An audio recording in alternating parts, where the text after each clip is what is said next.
be still.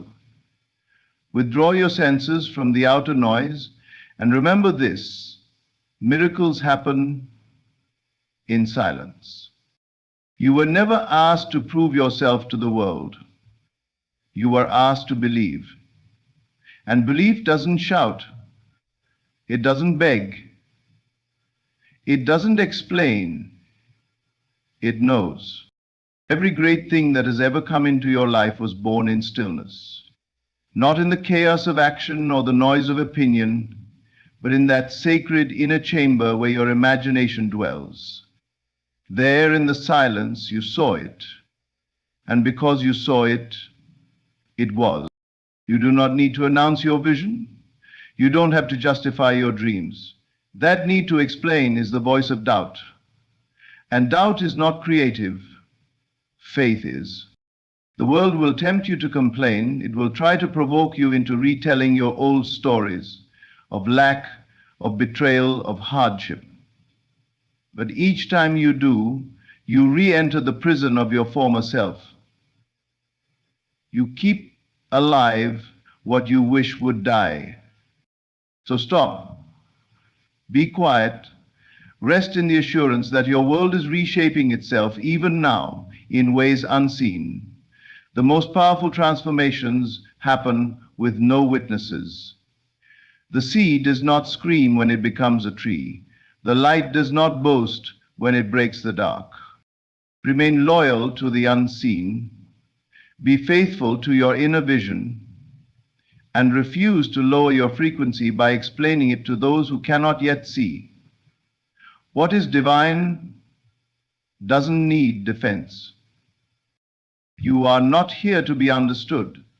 You are here to create, not through struggle, not through noise, but through the inner silence of knowing. So don't complain. Don't explain, because in your stillness, the miracle is already unfolding. Silence is not the absence of sound. It is the presence of power. It is the sacred ground upon which all things are conceived. Before a single word is spoken, before an action is taken, before the world sees even a hint of movement, creation begins in the silence within you. When you close your eyes and shut out the noise of the outer world, you enter the realm where all things are possible. Here the chatter stops, the opinions of others fade, the anxiety that clings to your body dissolves. You return to your source, to that inner sanctuary where the imagination lives and breathes.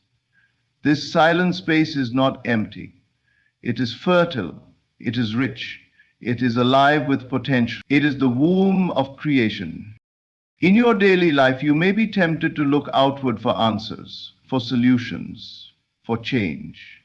But everything out there is only a reflection, a shadow of what is taking place within. The true movement, the true power is silent.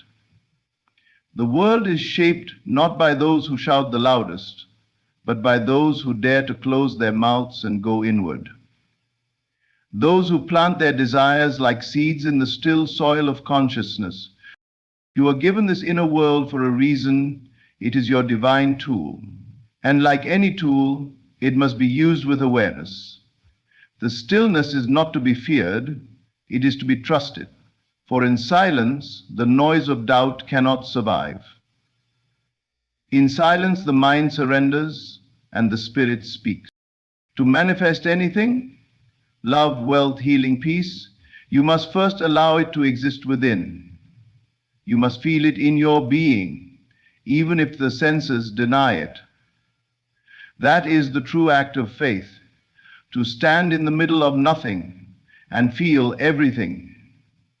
To close your eyes and know that what you have imagined is more real than what your eyes can see. But you cannot do this when you're constantly reacting. You cannot create when you're explaining yourself, defending your dreams, or complaining about what is. That energy is loud, and in its noise, it blocks the gentle whisper of truth. Silence is not weakness, it is command, it is mastery. The one who can be still is the one who is truly powerful. For they are not moved by appearances. They are not disturbed by delays. They are anchored in the knowing that what has been planted in the silence must come forth in time. A seed does not shout to become a tree. It does not need to argue or prove. It simply rests in the soil and allows the process to unfold. In the same way, your desires do not need to be forced. They need to be believed. Go into the silence. Trust it. Let it be the sacred chamber where you visit your future and feel its reality. Do not disturb it with doubt or fear. Let the silence speak louder than your circumstances. Because in that still, sacred place, the miracle is already happening. There is a quiet voice within you that speaks day and night, shaping your world without ever being heard by another soul. This voice, your inner conversation, is the only true power you possess. It is not the words you speak aloud to impress others, nor the declarations you make to prove a point. It is the silent dialogue you carry within your own mind, the story you tell yourself when no one is watching. That is what creates your reality. You may think that the world reacts to your actions, to your tone, to your effort, but beneath all of that lies something more potent, the vibration of your inner talk. If your outward actions contradict your inner assumptions, the world will always align with the latter. Why? Because creation begins on the inside. Every time you imagine a worst-case scenario, you're not just entertaining fear, you're planting it. And the world, neutral and obedient, reflects back to you the harvest of your planted thoughts. Likewise, when you nurture thoughts of confidence, peace, success, and love, those invisible seeds begin to push into form, appearing as opportunities, relationships, or breakthroughs. You are the one who sets the tone of your life, not by shouting affirmations into the void, but by quietly agreeing with the truth of what you wish to see. If, in your secret moments, you believe you're not enough, then no compliment or achievement can fill that void. But if, in your deepest silence, you walk in the feeling that you are already who you desire to be, then nothing can stop that from becoming true in your outer world. Your inner conversation is your prayer. And prayer is not begging, it is alignment. It is the assumption of the wish fulfilled. It is the act of stepping into the state where your desire is already real and dwelling there, not just once, but repeatedly, persistently, until the outer world bends to match the inner world. Most people live backwards. They wait for the world to show them something good before they feel good. They wait for someone to love them before they feel lovable. But the one who understands the power of their inner talk knows that it works the other way around. You feel it first, and then the world shows it. You declare it within, and then it must come to pass. What are you saying to yourself in secret? Are you comforting yourself or criticizing yourself? Are you affirming your worth or questioning it? Are you living from faith or from fear? These are not small questions. They are everything. Change your inner conversation and you change your world. Start speaking to yourself with love, with certainty, with vision. When you rise in the morning, speak as the person you wish to be. When you face a challenge, whisper the outcome you desire. When you are alone, walk in the awareness that you are not alone. Because the power within you is always listening and always creating. In the silence of your thoughts, your future is forming. Speak wisely, speak lovingly, speak as though your words are commands, because they are. Complaining may feel like release, but in truth it is a trap. Each time you speak of what's wrong, of what hasn't worked, of who hurt you or what's missing, you are not letting go of the past. You are repeating it.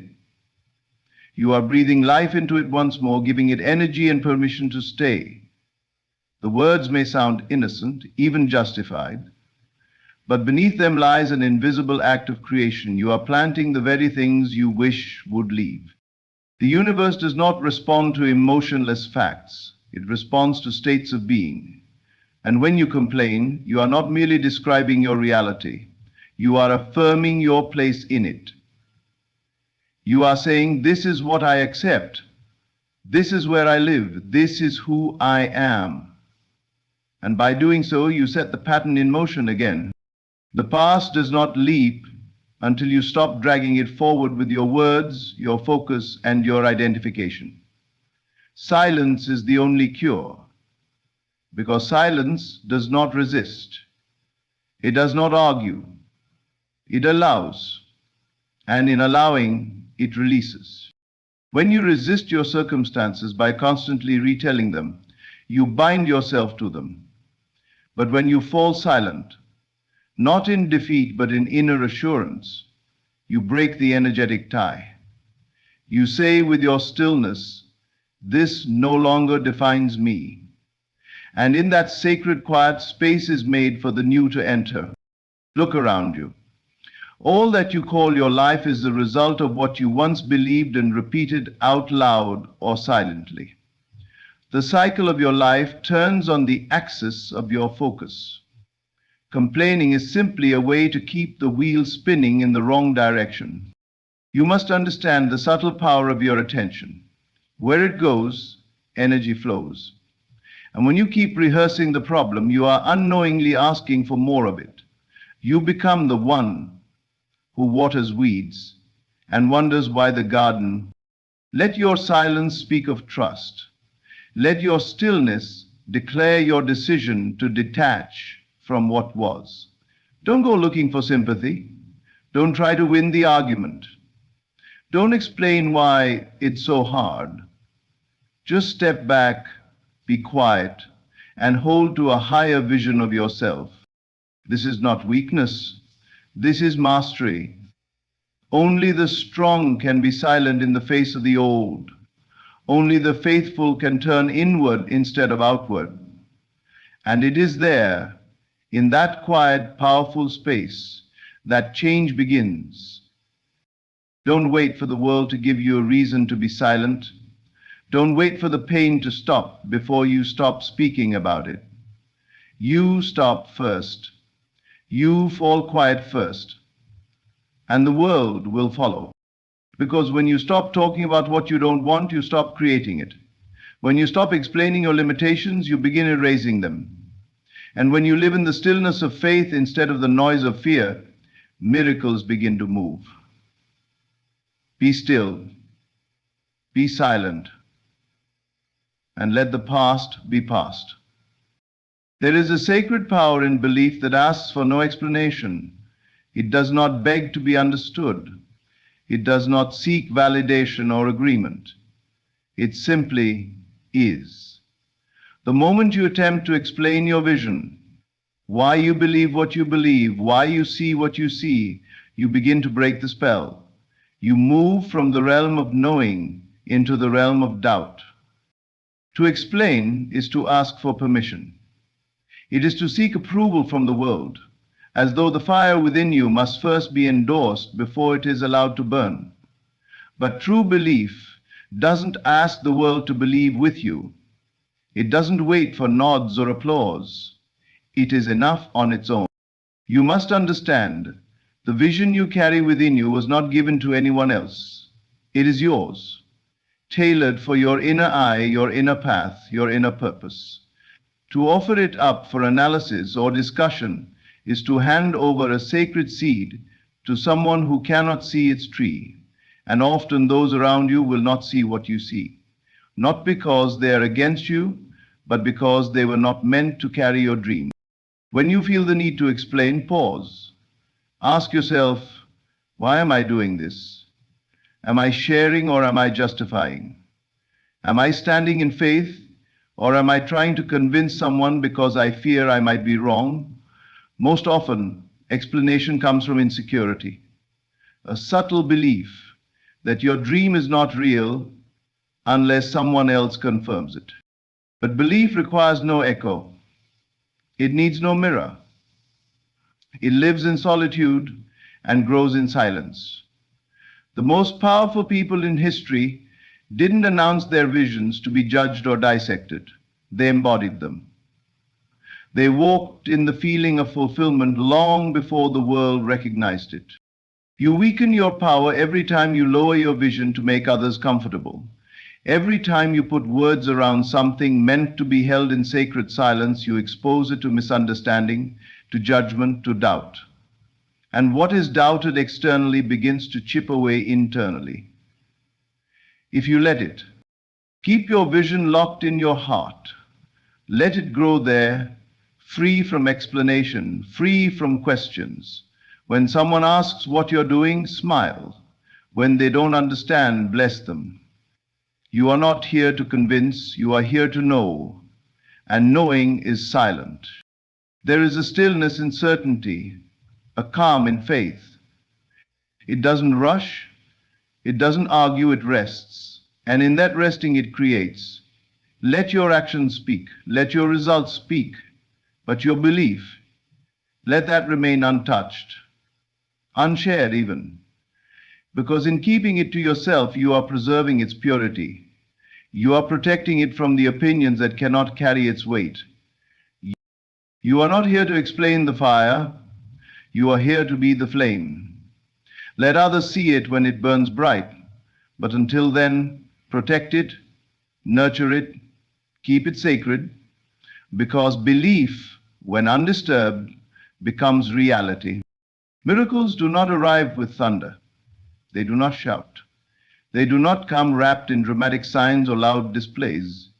The miraculous moves in silence, like the unfolding of a flower at dawn or the tide that shifts without a sound. Most do not notice the miracle because they are too busy looking for fireworks, too distracted by noise, or too entangled in the senses to perceive the sacred whisper of change. The truth is this: what appears to be a sudden breakthrough was long in the making, long in the unseen, long in the silence of your imaginal acts. It is in your quiet inner world, in the still theater of the mind, that miracles begin. You imagine, you assume, you feel, and you persist, and the universe, ever obedient, begins its sacred work. But because the outer world lags behind the inner reality, many grow impatient. They speak against the very thing they once affirmed. They look around and say, nothing is happening, but, oh, something is happening. It always is. You just don't hear it. You don't see the roots pushing through the unseen soil. You don't see the pieces aligning, the energies rearranging, the people being moved into place. And you don't have to. Your only job is to remain faithful to what you've seen within. There is no announcement before the miracle comes. It will arrive in the most ordinary way. A conversation, a phone call, a sudden idea, a shift in mood, an invitation. It may look like coincidence, but you will know better. Because you imagined it, you prepared for it, you lived in the feeling of it. And now it is simply arriving in its own perfect way. If you expect miracles to come with noise, you'll miss them. If you need the world to confirm before you believe, you will be caught in delay. But if you can believe in silence, if you can persist in your assumption without signs, you are aligning yourself with the very nature of how creation works. The miraculous is subtle because it flows in harmony with you. It does not intrude. It does not force itself into your awareness. It reflects, it mirrors, it responds. And when your inner world becomes saturated with the feeling of the wish fulfilled, the miracle comes, not as something foreign, but as something familiar. You will say, of course this happened. Because you rehearsed it so often in your mind, it now feels natural. Do not wait for the world to tell you when the miracle is near. The moment you have imagined it and accepted it in your heart, it is already on its way. Trust the invisible process. Remain still. Hold the assumption gently but firmly. Let the world go about its noise. Let others doubt. Let them demand evidence. You don't need to see it to know it's coming. You only need to feel it as real. For the unseen governs the seen, and the miracle is not magic, it is law. a quiet, unwavering law that works without fail. So live now as though it is done. Walk quietly in faith, because when the miracle comes, it will feel like the most natural thing in the world, as if it had always been there, because in truth, it had. Detachment is not the absence of desire, it is the absence of desperation. It is the sacred knowing that what you desire is already yours in the unseen, and therefore you do not chase it, cling to it, or plead for it. You assume it, you live from it. You rest in the invisible certainty that all things are unfolding in divine order. To be detached is to walk through life with an inner stillness, a quiet confidence. You are no longer moved by appearances, by delays, or by the silence of the world. You do not need signs. You do not need validation. You do not need others to agree with your vision, because you have already seen it within, and the inner vision is the only truth that matters. The one who is detached does not beg. Begging comes from a belief in lack. It declares, I do not have, and I do not know how to receive. But detachment declares, it is mine. I need not chase it. I need not explain. I only need to be the one who already has it. This shift is everything. It is the moment you move from wishing to knowing, from effort to embodiment. You become the fulfilled version of yourself, not someday, but now. And because you no longer resist or grasp, your energy becomes open, clear, receptive, the door is unlocked, and the miracle can enter. Clinging is the enemy of manifestation. What you cling to, you push away. What you fear to lose, you never truly receive. But what you detach from, in faith, flows easily into your experience. This is the paradox of creation. The moment you release the need, you make room for the having. Detachment is not cold, it is not indifferent, it is not apathy, it is the highest form of trust. It says, I know who I am. I know what I have asked. I know it is already finished. You walk as the one who is already blessed, already chosen, already abundant. You do not need to announce it, you embody it. And because you no longer chase, the thing you once pursued now finds you. Because you no longer seek from lack, life mirrors your fullness. Opportunities unfold without effort. People show up without you calling. The world arranges itself to reflect your internal state of wholeness, detached from needing it, attached to being it. No one who is certain begs. No one who is full chases. No one who trusts explains. When you detach from the outcome, you are declaring, it is done. You are no longer tied to time, to evidence, to the opinions of others. You have become one with the vision, and that is the secret. You are not here to earn what is already yours. You are here to align with it. And alignment comes through surrender, through stillness, through the peace of knowing. Let go, stop chasing, stop needing. Assume the state and rest. Because detachment is not the end of desire, it is the door through which desire is fulfilled. In the silence, everything is born. Miracles are not loud. They do not arrive with noise or demand explanation. They move quietly, obediently in response to your inner world. The one who understands this does not complain, does not explain, does not chase or beg. They rest in knowing. They trust the unseen. They allow life to unfold, not from force, but from the still conviction that it is already done. Detached from the need to be seen, heard, or understood. Detached from the urge to prove or to argue. Walk in silent faith. Guard your inner conversations. Hold your vision sacred. Speak less, imagine more. And when nothing seems to be happening, know that everything is. Because the silent ones, the ones who trust and wait and feel from the end, they are the ones through whom the impossible becomes inevitable. Thank you.